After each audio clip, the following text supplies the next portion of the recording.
আমাৰ বিৰুদ্ধে আহিছে যে আমি অপদস্থ কৰিছোঁ, কিন্তু কোনো ভিডিঅ' ফুটেজ আপোনালোকে দেখিছে, আপোনালোকে বহুত চেনেলো আছিল, আমি কোনো অভদ্ৰ আচৰণ কৰা নাই বা অন্যান্য কিছুমান অপযশ চাপি দিয়া হৈছে যে আমাৰ ওপৰত, সেইটো দুয়োপক্ষৰ মাজত তেনেকুৱা হৈছে। এই অবাঞ্ছিত ঘটনাটো আমি কেতিয়াও কামনা নকৰোঁ। সঁচাকৈ কোনো এটা বিহু মঞ্চতে হওক বা কোনো সাংস্কৃতিক অনুষ্ঠানত এনেকুৱা অবাঞ্ছিত কোনো ঘটনা হ'ব নালাগে, কিন্তু পৰিস্থিতিত কেতিয়াবা এনেকুৱা ঘটনা বহুত আগতো হৈছে। এইটো হৈছে আমি কোনো শিল্পীক আমি অসন্মান কৰা আমাৰ নজিৰ নাই।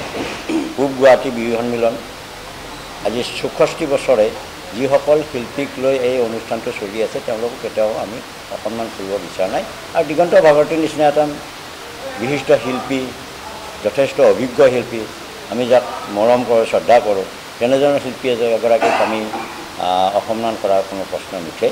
আমাৰ কিছু নিয়ম নীতি আছে। আমি দিগন্ত ভাৰতীৰ লগত কোনো চুক্তিবদ্ধ নাছিলোঁ। আমি ভাস্বতী ভাৰতীৰ লগত আমি চুক্তিবদ্ধ আছিলোঁ। আমাৰ তাত কিছু নিয়ম নীতিৰ মাজেৰে আমি তেওঁলোকক গীত পৰিৱেশন দিছোঁ। সেইবিলাক ঘটনা হৈ গৈছে। গতিকে এইটো ঘটনাৰ কাৰণে আমাক এনেকুৱা ধৰণৰ কৰা হ'ল যে আমাক বেয়াকৈ অপজৰ দিয়া হৈছে আৰু আমাক আমাৰ বিহুৰ তালিবানী আচৰণ বুলি কৰা হৈছে। আপোনালোকে দেখিব ফুটেজবিলাক আছে। আমি ৰিকুৱেষ্ট কৰিছিলোঁ, ফুটেজত স্পষ্টকৈ আছে, তেওঁ সসন্মানে নামিও আহিছে।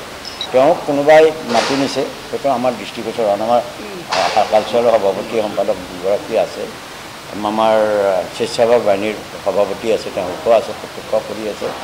তেওঁ আৰম্ভণিতেই তেওঁৰ মানে ৱাইফ মানে ভাস্বতীৰ হাতৰ পৰা মাইকটো লৈছে, লৈ তলত গান গাই আছে আৰম্ভণিৰ পৰাই।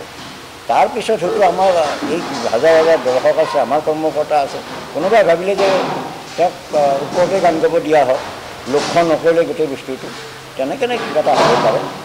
তেনে আমি অসন্মান কৰা নাই। তেওঁ নিজেই ক'লে, আমি তেওঁক স্পষ্টভাৱে ক'লোঁ যে আপুনি গীত পৰিৱেশন নহয় এই পৰিৱেশত বা এই ড্ৰেছত, গতিকে আমি নামি যোৱা ভাল। তেওঁ সসন্মানে নামি আহিছে। ক্ষমা অক্ষমাৰ কথাটো নাহে। ক্ষমাটো খুজিব লাগিলে তেওঁলোকেও কৰিব লাগিব।